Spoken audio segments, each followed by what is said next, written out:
Айлын ганц хүү Дэвидийн амьдрал тохиолдсон болсон бодит гоё түүхийг ярихад бэлэн болж байна. За Дэвид гэдэг залуу бол 10 жил болон их сургуульд байхдаа ерөнхийдөө сургуулийнхаа хамгийн шилдэг тийм залуу байсан. За ерөнхийдөө биеийнхаа зүс царай эрдэм мэдлэг хамгийн гол бусдаас ялгарч ирсэн чанар нь бол адал явдал эрэлхийлдэг иймэрхүү хөдөлгөөнтэй залуу байсан. За ийм залуу учраас сургуулийн охид хүүхнүүд Дэвидэд үргэлж хандтай байсан байдаг. Гэхдээ цуутай хүүхэн хуримгүй гэгчээр Дэвид гэдэг залуу ерөнхийдөө адал явдал, бизнес, техник, ажил төрөл гэж явсаар байгаад өөрийн хувийн амьдралдаа бол айхтар цаг гаргаж бол чадаагүй байдаг. За ингээ их сургууль төгсөнгүүтээ шууд ажил төрөл, карьер, бизнес, орон сууц, лизинг гэж явсаар байгаад 30 нас хүрэхэд бол ерөнхийдөө ганц бие амьдралаа шоу зугаан цэнгэ найз нөхөд ороо гараа гэд явсаар л байсан. Бусад найзууд нь бол нэгэнд энэ бүх зүйлээ даваад тулсан учраас энгийн хүний амьдралаар ихнэр хүүхэд аваад ерөнхийдөө найзуудын уулзалт бол холдсоор байсан. За Дэвид ингэж найзуудынхаа гэр бүлүүдээр дамжуулаад нэгэн уулзалтан дээр Сара гэдэг бүсгүйтэй танилцсан байдаг. Ерөнхийдөө ийм гэр болцсон найзууд бас ганц үе найзуудаа борлуулчих гэж янз янзаар хор энэ төр найруулдаг. За тэр хооронд нь Дэвид өртөж Сара гэдэг бүсгүйтэй танилцахад Сара гэдэг бүсгүй Дэвидэд бол үнэхээр хүчтэй сэтгэгдэл төрүүлсэн байгаа. За өнөөдрийн хүртэл 30 нас хүртэлх хугацаанд Дэвид бол янз янзын юм үзсэн те. Дээрээсээ ихч хүүхэнтэйч байсан, доошоогоо дүү охтуудтайч байсан, үеийнхээ бүсгүйчүүдтэйч бас орж гарч ирсэн. Гэвтэл Сара гэдэг эмэгтэйтэй ягаад ингэж айхтар яв цав таарсан юм бэ гэхээр Дэвидийг ууртай үед Сара тайван байж чаддаг. Тэгээ Дэвидийг чанга ууралж явах үед Сара илүү чимээгүй болдог ч гэдэг юм уу те. Ингээ яг бүх юм ингээд яг нэг эвийн хоёр загас шиг ингээд таарад байсан учраас Сара Дэвид хоёр бол ерөнхийдөө үерхэж бол эхэлсэн байдаг. За гэхдээ Дэвид олон жил ганцаараа явж байгаад нэг юм хүүхэнтэй болсон. За энэ хүүхэн урд нь бас нэг хүнтэй гэр бүл зохиож байгаа салсан гэдгийг бол мэддэг. Гэхдээ Дэвид энэ Сара бүсгүй таалагдсан учраас түүний өнгөрсөнтэй суухгүй ирээдүйтэй суух учраас тэрэндээ илүү чухал анхаарал хандуулж энэ хоёр болж үтнэгээд нэг гэрт орсон байдаг. За тэгээд мэдээж ингээд мөрөөдөл хүсэл зорилго бүх юм жигдэрч гисэн байсан учраас Сарагийн тэр хүлээцтэй тайван насандаа баймгүй тэр төвчээр бол үнэхээр энэ Дэвидийг гайхшруулж ийсэн. За ингээд Дэвид ажил төрлөө хийгээ явж ийсэн. Гэхдээ яг цаг нь болчлоо хүн амьтандаа суунахаас гадна бас болох цаг хугацаа болсон гэдгээ бол Дэвид мэдчихсэн. Ерөнхийдөө бол өөрөө хүүтэй ч юм уу охинтой болох юм бол ийм зүйл заана. Жишээлбэл хүүтэй болох юм бол бейсбол тоглохыг заана, охинтой болох юм бол Диснейленд дээр аялна ч гэдэм үү, тиймэрхүү мөрөөдлүүд бол байсан. За энэ мөрөөдлүүдээ биелүүлэхийн тулд Сарад хэлсэн, Сара мэдээж зөвшөөрсөн. За ингээд энэ хоёр олон сар жил хичээж хүүхэдтэй болох гэж янз янзаар үтсэн. За гисэн ч хүүхэдтэй болж чадаагүй.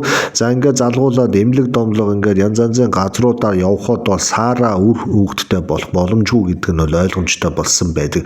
Тэгэхээр Дэвид гэдэг хүн бол ерөнхийдөө нэлийн эвгүй байдалд орж байгаа. Яагаад тэгэхээр өөрийнх нь мөрөөдөл үр хүүхэдтэй болоод гэр бүлээ аваад явах юм зорилго байсан. Тэгээ Сарад итгэсэн. Гэтэл яг Саратай байх юм бол болох мөрөөдөл биелэхгүй гэдэг ойлгосон. Тэр тусмаа нэг шөнө Дэвидийг унтсан гэж Сара асар ихээр ганцаараа уйлж байгааг Дэвид бол мэдэж чадсан. Тэгээ маргааш нь нөгөөдөр нь юу гэж бодсон бэ гэхээр өөрийнхөө мөрөөдлийг орхиод Сарагийн хажууд амьдрах, эсвэл Сарагаас салаад өөрийнхөө мөрөөдлийг биелүүлэх гэдэг амаргүй даалгаврын голд ирсэн. За тэнгуут Дэвид Сарад хайртай байсан учраас Сара ганцаараа энэ амьдралд үлдээхгүй тулд ерөнхийдөө өөрийнхөө хүсэл мөрөөдөл бүх зүйлийг таягдан хайж Саратай үлдсэн байдаг.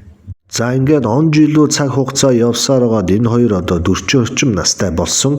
За 40 орчим настай болоод ирэх хугацаанд Сара Дэвид хоёр хоёулаа сайхан нам суугаад нам байгаад үр хүүхэд байхгүй ч гэсэн хоёр биендээ бас цаг гаргаж аялал зугаалга өөр энэ тэргээр явах хоол ундны ресторанд очиж хамгийн гоё үндтэй хоолыг нь олж идэх мэтэр айл болохоор өөрсдөө сатааруулж ажиргалтай байхыг хүсэж исэн ч гэсэн бас нэг л зүйл байдаг болдгоо нь бол үр хүүхэд байсан. Сара болохоор Дэвидийг өөрийг ингэж хажууд нь байсаргаа залуунаас өөрийнхөө боломжуудыг бас алдж байгаа учраас ерөнхийдөө Дэвидийг өөрийнхөө амьтантай болоод яваа гэдэг саналыг олон удаа гаргахад Дэвид бол нэгж шийдсэн. Ахиж энэ асуудлаар ярихгүй ямар ч байсан хоёулаа энэ амьдралыг дуусгана гэдгийг Дэвид бол үнэн итгэлтэйгээр бол хэлээд байсан. Тэгэхээр Сара одоо юу ч хэлж чадахгүй ингээд энэ хоёрын амьдрал үргэлжлээд явж байсан.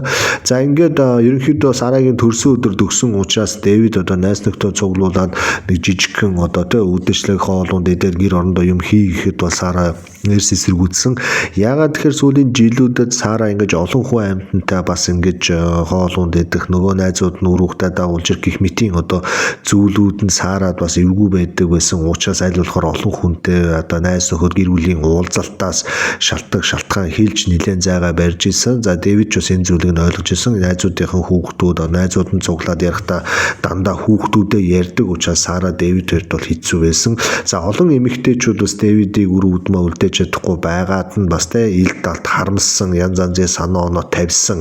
Ирэх болгондоо Дэвид одоо Саратай хоёр нэг эмчд үзүүлж тэнд нэг юм сайн одоо үздэг эмч байна. Тэрэнд үзүүлэлт хоёр хүүхдтэй болч гэдэг юм. Энэ хоёрын эмзэг сэдвээр бас их ярьдаг байсан учраас ерөнхийдөө олонний хөлөөс бол одоо Сара нэлээд одоо тууштай бол холдож эхэлсэн байдаг. За Дэвид ерөнхийдөө Сарагийн төрсөн өдрийг гэртээ хоёулахнаа хоолунд хийгээд одоо даруухан тэмдэглэе гэдэг дээр санаа оноо нийлсэн. За Сара ч их баярлсан.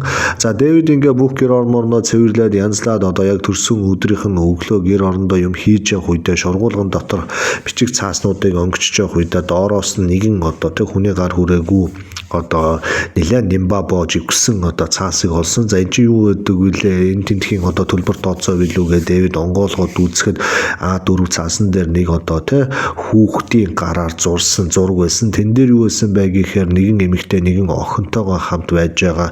Ээжээ би танд хайртай шүү гэдэг одоо тийм хүүхдийн гараар бичсэн бичиг байсан. За Дэвид энийг хараад үнэхээр гайхсан. Ягаад тэгэхээр Сара бол одоо баг балчир наснда авсан гэмтлээсээ болж үр хүүхэд одоо төрүүлэх боломжгүй гэдгийг одоо шинжлэх ухаан нотолцоод байдаг. Гэтэл ягарахгүй юм хүүхдийн гараар бичсэн бичиг байсан. За тэгээд тэр бичигнэр доошоо гүйлгээд харахад харахгүй доор нь Сарагийн өөрийнх нь гарын бичвэр буюу тэн дээр үжигдсэн бэхэр би ч гэсэн чамд хайртай эрин гэсэн одоо тийм нэр байдаг. За ингээд ерөнхийдөө эхнэрийнхээ гарын хивийг таньж байгаа учраас яхаараа миний одоо эхнэр хүүхдтэй байдаг үл энийг би ойлгохгүй байна гэд үнэхээр Дэвид бол гайхсан. За тэгээд маш хурдан тухайн бичиг цаасыг яг хэвийн хэмжээнд нэг хийгээд шургуулгыг хаагаад тэгээд одоо төрсөн өдрийн үйл ажиллагаа явуулсан. За төрсөн өдөр явагдаж байх үе Дэвид бол ерөнхийдөө эрин гэж хэмбэ Сара ер нь ягаад надаас юу нууж байгаа юм бэ энэ төр гэдэг өчнөө олон бодлууд байсан боловч өөрийгөө бас цэгнэж бас нэг 40 хүрж байгаа эр хүн учраас нас намтай аргагүй тэгээд энэ төрсөн өдрийг нэг айтаахан өнгөрөөгөө дууссан. За Сара өрөөндөө орсон, Дэвид өрөөндөө орсон. Тэгээ шүнжэнгөө Дэвид унтаж чадахгүй Саратай яг ямар талаас нь яаж ихлүүлж ярихаа бол мэдэхгүй нэлээд эргэлцсэн. За тэгээ олон хувилбараар бодоод үзэхээр магадгүй урд нь үнтэй сууж исэн тэгэхэд хүүхдтэй болоо тэр хүүхдтэй нуусан уу эсвэл зүгээр хүүхэд өргөж авсан уу энэ ямар учиртай хүүхдээ эрин гэж одоо юу юм бол гэж одоо Дэвид бол шүнжэнгөө гашлахаж оноод үүр цайлгсан. За өглөө босоо Сара боссон. Өглөөний цайгаа уугаад энэ хоёр кофе уугаад гадагшаа хараа сууж явах үед Дэвид ерөнхийдөө одоо энэ бүх зүйлийг одоо эртхэн ярихгүй бол болохгүй. Ерөнхийдөө нэг ийм өнгө байдаг. Үнэн болсон ч үргэлж ил гарах гарцаа хайж байдгаа гэж. Тэгэхээр яг аргагүй одоо энэ нууц нуугдмал юм маань гарч ирэх цаг нь болчихсон байгаа учраас одоо Дэвид яаж хичээсэн дарсан гэсэн энэ нууц одоо илэрнэ гэсэн үг. За ингээд Дэвид одоо кофе уугаа сууж явахдаа Сара руу хараад одоо энэ амралтын өдрөөр хоёлаа Диснейленд явах уу гэдэг үг хэлдэг. За тэнгүүт одоо Сара асар ихээр баярлаж тэгээл та Диснейленд би ерөөсөө орж байгаагүй Диснейленд ор сонирхонгоо бас цагийн гоё өнгөрөж болох юм а гэдэг үг хэлдэг. Тэнгүүт Дэвид чамд таалагдчихвэл юу яа хоёулаа эринг аваад гуруулаа явах уу гэдэг. За ингэнгүүт Сара өөрийнхөө сонсон зүйлд бол итгээгүй. Яг инээжсэн гинт сонирн болоод Дэвид рүү харахад тийм ээ гуруулаа явъя гэдэг хэлдэг. Тэнгүүд Сара хэлхүүг нь олдохгүй гарын чичээр чи эрингийн тухай юу мэддэг? Чи хаанаас юу сонссон бэ гэж одоо сандарч асуудаг. Тэнгүүд Дэвид би бүх зүйлийг мэдсэн. Шургуулган дотроос эрингийн чамд зурсан ээжээ танд хайртай шүү гэдэг захиаг мөн дээрээс нь чиний дооронд бичсэн одоо юмыг олсон. Мөн чамайг унтж явах үед би чиний утсыг одоо үзэх тийм шаардлага надад одоо цаанаасаа бий болсон явсан учраас би чамд хэлэхгүйгээр унтчих үед чинь шүнд уцаж онгоолгож үзсэн. Энэ бол одоо миний ёс зүй болон баримтлагдаг зарчимтай хэдэн мянга дахин зөрчилдсөн ч гэсэн эрийн гэдэг нууцыг мэдхийн тулд би өөрийнхөө бүх одоо баримтлагдаг зарчмуудаа бүгдийг ингэж алгасан юм аа. Би чиний мессенжер руу ороод эрийн гэдэг одоо үг хайхад яг аргагүй одоо чиний ээжтэйгээ чатлсан чат байсан. Тэнд тэр юу гэсэн бэ гэхээр ойролцоогоор 2-7 хоногийн өмнө би охиноо маш их санаж ээжээ. Эринтэй би жилд 2 удаа уулзж байгаа надад үнэхээр хангалттай байна. Би яаж охинтойгоо илүү ойр дотн байх вэ? Ээжээ надад туслаач гэдэг мессежийг чинь би чамаас зөвшөөрөл авалгүйгээр унссан да одоо үнэхээр харамсаж байна гэдгийг хэлсэн. За Сара энэ бүх зүйлүүдийг сонсоод шууд нулимснаас гарч одоо яаж хэлэхээ мэдэхгүй намайг уучлаарай гэдээ одоо зогсоод байсан. За тэнгүү Дэвид ерөнхийдөө уучлалгаа авах хэрэггүй. Ерөнхийдөө бүх зүйл мэдсэн учраас одоо энэ үннийг чи надад тайлбарлах цаг нь боллоо гэдгийг хэлсэн. Сара тэнгүү хамаг юм жижигрээ салгаж ирсэн ч гэсэн Дэвид рүү хараад намайг үнэхээр уучлаарай. Би энэ бүх нууцыг чамд хэлчих юм бол чи магадгүй надтай хизээч хамт амьдрахгүй байх байсан гэдэг үүднээс би чамд энэ нууцыг анханаас нь хэлээгүй маа. Яг одоо би чамд бүх зүйлийг тайлбарлаж чадна гэдгийг хэлдэг. Дэвид тэнгууд хангалттай цаг байгаа учраас чи надад эрийн болон түүний тухай түүхийг маш яралтай хурдан товчхон яриад өгөөч гэдгийг хэлдэг. За тэнгууд Сара ерөнхийдөө анхны нөхөртөөгөө суугаад охинтой болсон. За тэгээд охин амжилттай төрсөн хүүхдээ өсгөж байгаа үедээ анхны нөхөр Экстэйгээ үл ойлголцох маргаанууд их гарч ирсэн учраас салах шарнах дээрээ тулсан.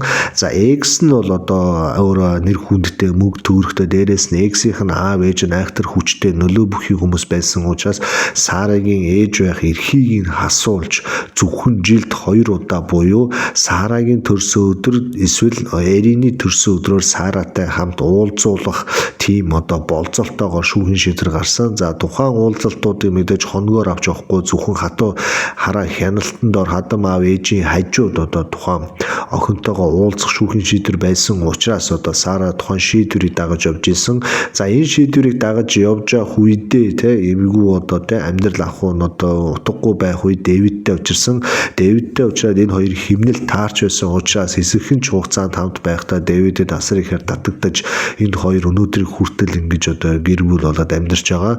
Гэхдээ яг өөрийнхөө ээж байх эрхийг асуулж исэн түүхийг Дэвидэд хэлэх юм бол Дэвид өөртөө хамт байхгүй одоо юу гэх юм хамгийн одоо итгэж үл болох аюултай эмэгтэй байна гэж бодох үүднээс одоо Дэвидийг явчих байх гэж одоо Сара энэ тухай ерөөсөө яриаггүй зүгээр үр хүүхэдгүй юм шиг сэтгэлдлийг бол өнөөдрийг хүртэл төрүүлж явж исэн байдаг. За Дэвид энэ бүх зүйлийг сонсоод яг нууж исэн ч гэсэн гэхдээ Эрийн гэдэг охин байгаа нь үнэхээр бас гой санагдаж байна.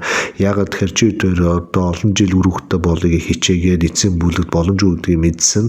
Тэгэхээр одоо бүхэл бүтэн юм хөөрхөн хүүхэд байгаа бол хоёулаа тэр хүүхдийг бас авч уулзаж хамттай байвал ямар надад бас таалагдж байна гэдгийг хэлсэн. Тэнгүүд одоо Сара асар ихээр баярлаж баярын нулимсан бас асгараад гэхдээ шүүхийн шийдвэр бол үнэхээр хатуу байгаа гэдгийг хэлсэн. За тэнгүүд Дэвид энэ бол асуудал биш би өмгөөлөгч нар танина. Өмгөөлөгч нартай уулзаад шинэ нөхцөл байдал буюу одоо энэ хэргийг задлах, буцааж ухраах, өөрөө хөхөд ээжтэйгээ илүү ойр дотн байх талаас нь янз янзын тийм гаргалгаануудыг гаргаад одоо энэ шүүхийн шийдвэрийг өөрчлүүлээд өөрсөдөө ашигтайгаар бас шудраг тийм хувилбаруудыг гаргаж болоо гэдгийг хэлсэн. За Сара бол охинтойгоо уулзъя гэдгийг одоо аль дээрээс хойш бодож ирсэн учраас үнэхээр энэ таалагдаж зөвшөөрсөн. За тэгээ ам нээвэл уушиг нэ буюу Сара үргэлжлүүлээд Дэвидэд одоо 2 дахь нууцыг хэлэх цаг нь болсон гэж хэлсэн. За Дэвид энийг сонсоод бас ахаад нууц байгаа мó гэж хэлсэн. Тэнгүүд Сара тийм ээ энэ бүх зүйлийг одоо чамд өнөөдөр хэлэхгүй бол бас миний санаа амархгүй байна гэдэг үгийг хэлдэг. За тэгээд юу гэж хэлсэн бэ гэхээр Сара эмэгтэйчүүд болон эрэгтэйчүүдийн эмнэлэг дээгүүр хоёулаа нөө үр хөвгтэй болох гээд олон удаа ингэж үзээд явж байхад эмчнэр нэг л зүйлийг хэлсэн байдаг. Тэр нь юу гэхээр Сара та бол урд нь хүүхэд гаргаж ирсэн мөн ирээдүйд дахиад хүүхэд гаргах бүрэн боломжтой эмэгтэй байна гэдгийг эмчнэр Сарад бичлэн хэлж ирсэн байдаг. Дэвид энийг сонсоод асар их гайхсан. Тэгвэл яагаад чи тэр үр хөвгтэй болохыг хичээгээгүй юм бэ? Яагаад те энэ бүх зүйлийг тааруулаад хөвгтэй болж чадаагүй юм өнөөдрийг хүртэл гэхэд Сара асуудал надад биш чамд байсан байлээ Дэвид. Би энэ бүх нарийн ширийн зүйлийг чамд хэлчихвэл бас чиний тэр одоо те зоримог шийдэмгий хүчтэй байдаг одоо энэ байдал чинь алга болчих واخа гэж би ойлгосон юм а. Чи бол үнэхээр төрлөхөөсөө одоо үргүү одоо төрчихсөн үр хөвгтэй болох тийм боломжгүй одоо тийм байсан байлээ. Тэгээд тэрнээс болоод чи тэр үр хөвгтэй болж чадахгүй байсан. Тийм учраас би чамд тэр зовлон дуулахаас илүү өөр дээрээ буюу би багада үр хөвгтэй болох боломжгүй одоо тийм осол аваарт өртсөн гэдэг тийм одоо тэ шийдвэрийг худлаа өөрөө бичиж чамд тэрийг үзүүлж өнөөдрийг хүртэл бас ингэж хоёр дахь хуурсан гэдгийг хэлдэг. Дэвид бол өөрийгөө үргүү залуу гэдгийг үнэхээр тооцож бодож яваагүй. Үнэхээр гайхаж яг тэр дороо үнэхээр шоконд орсон. За Сара өөрөөр хэлбэл Сара Дэвидийг зовж шаналж амьдраасаа гэж бодоогүй учраас бүх зовлон өөр дөрөө овоолж одоо энэ бүх нууцуудыг өнөөдрийг хүртэл одоо хадгалж ирсэн байгаа. За энэ юу гэсэн үг вэ гэхээр үнэн амьдрч чадаагүй хүн худлын сүудэр даарч амьдрдаг буюу Сара бүх худал хуурамгийг одоо тэ үүрч хамгийн хүнд зовлонгийн өнөөдрийг хүртэл Сара үүрч одоо өнөөдрийг хүрсэн байгаа. За ингээд Дэвид одоо Сараг үзен ядах гэхээсээ илүү Сараг бол үнэхээр өрөвдөж хайрлаж тэ өөр хүүхэд одоо тэ өөр хүүхэд өссөн болвол Дэвидтэй ялхахгүй шалтгаанаас салаад өөр залуучуудтай уулзаж учраад хүүхдтэй болчих юм боломжууд байхад л тэгхгүйгээр Дэвидийг бараадаж ингэж олон жил хамтдаа одоо төвчг үедээ төвчээ те ойрлого үед нь дууга байж ингэж ирсэн тэр төвчээрийг нь үнэхээр гайхаж ирсэн. За ингээд Дэвид Сара хоёрын хооронд ямар ч одоо те худал гих зүйл байхгүй бүх үнэн ил болсон учраас энэ хоёр улам сайхан дотоосож өмөөлөх шүүхурлаар орж явсан. За мэдээж одоо Сара бол одоо тухайн үедээ ойр залуу наснда олон жижиг алдаа гаргаж тэр нь одоо эсрэг талынхны одоо те олз болж үр хөвгтэй жилд 2 удаа харах эрхийг авч исэн бол энэ удаагийн шүүхийн шийдвэр Сарад гарч өөрөөр хэлбэл охин Эрийн шууд Сарагийн одоо шууд 100% одоо тийм асрах хамгаалах эрхт нь бол өгсөн. За үүнийг дагаад Давид бас одоо тий энэ охины одоо асрах хамгаалах эрх дээр бас ингээд давхар орж ирж байгаа. Тэгэхээр одоо өмнөх нөхөр нь бол дахиад хүн амьтантай суусан, дээрээс нь Эрийн гэдэг охин ихэвчлэн хадам аав ээж дээр бас тий ингэж амьдарч байгаа учраас ерөнхийдөө өөрхөн төрсөн ээж аав мөн одоо шинэ аа болох Давидын хараа хяналтанд дээрээс нь одоо орон байр эдийн засгийн бүх боломж байгаа учраас одоо шүүх ийм сайхан шийдвэрийг гаргасан. За ингээд энэ гурав өөрсдийнхөө мөрөөдөл болох Диснейленд рүү бол явж үнэхээр их одоо аж аргалтайгаар одоо гоё цагийг өнгөрөөсөн. За энэ үед Дэвид одоо Эрийн гэдэг охинтой асар дотн те байж өөрөө олон жил үр хөвгөд хүлээж исэн. Дээрээс нь ийм том хөөрхөн охин ингээ хүрээд ирэхэд бол үнэхээр их баярлаж амьдралынхаа орон зай дутаад байсан нэг зүйл тэр чигээрээ бас ингэж битүүрч том болж тэгээд ерөнхийдөө хамгийн аж аргалтай гэр бүл болсон байдаг. Тэгээд ерөнхийдөө Сара Дэвид хоёр бие биендээ үнэн гэлчилсэн тэр цагаас энэ хоёрын зовлон бол нэмгэрсэн байдаг. Өнөөдрийн энэ ярьж байгаа болсон бодит түүх маань та бидэнд монголчууд бидэнд ямар мессежийг өгöd байгаа юм бэ гэхээр ерөнхийдөө үнэн болсон ч үргэлж ил цухах гад гарцаа хайж байдаг гэдэг үгийг маш сайн ойлгох хэрэгтэй. А энийг ойлгож чадахгүй бол үнэн амьдрч чадаагүй хүн худлын сүудэрт даарч амьдрдгаа гэдгийг одоо ясмахаараа мэдэрдэг иймэрхүү нөхцөл байдал байгаа. Тэгэхээр одоо бид нар ерөнхийдөө чадвал үнэн амьдрах, чадахгүй бол хүнд гай болохгүй те мөрөөрөө амьдрах ийм сонголтыг зоригтойгоор хийгээ явахгүй бол одоо янз янзын бас те зовлонтой амьдралыг их баг хэмжээгээр үрээд явдаг юм байна гэдгийг Сара Дэвид хоёрын түүх одоо үнэхээр маш тод том руу харуулж чадлаа. За ингээд өнөөдрийн оруулсан гоё түүх маань та бүхэн таалагдсан гэж найдаж байна. Тэгээд ойрд жоохон замуутай түүх энэ төр орсонгүй. Тэгээд үргэлжлүүлээд нэг иймэрхүү сортын иймэрхүү хүнд хэрэгтэй аж аргалтай төгсгөлтэй гоё түүхүүдийг нэлээд одоо тэ шаргуу одоо ингээд оруулаад явна. Тэгээд та бүхэн дардаг барьдаг бүх юмаа сайхан тултал дараа дараагийн гоё түүхүүдэд хүлээгээд орж гараад ойрхон байж байгаарай.